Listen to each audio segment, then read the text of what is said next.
నిరుపేదగా పుట్టడం తప్పు కాదు, కానీ జీవిత కాలమంతా అలాగే జీవించి నిరుపేదగా మరణించడం మాత్రం చేతగానితనమవుతుంది అంటారు ప్రపంచ కుబేరుడైన వారెన్ బఫెట్. ఈ మాటలు ప్రతి ఒక్కరూ లోతుగా అర్థం చేసుకోవాలి.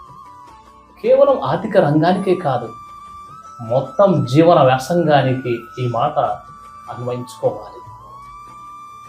వయసు వచ్చే కొద్దీ పెద్దవాళ్ళు అవ్వాలే కానీ ముసలి వాళ్ళ అవ్వకూడదు.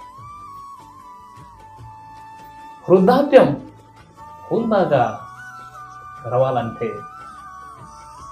యవ్వనం ఉజ్వలంగా నడవాలి. యవ్వనములోనే ఆర్థిక పరంగాను ఆరోగ్యపరంగాను క్రమశిక్షణ పాటించిన నాడే వృద్ధాప్యం ఓ వసంత ఋతువు అవుతుంది. క్షణ క్షణం జ్ఞానార్జన, ఘనంగా ధనార్జన అని పెద్దలు అన్నారు. వయసులో ఉన్నప్పుడే అనుక్షణం శ్రమిస్తూ ఉండాలి. పైసా కూడబెడుతూ ఉండాలి.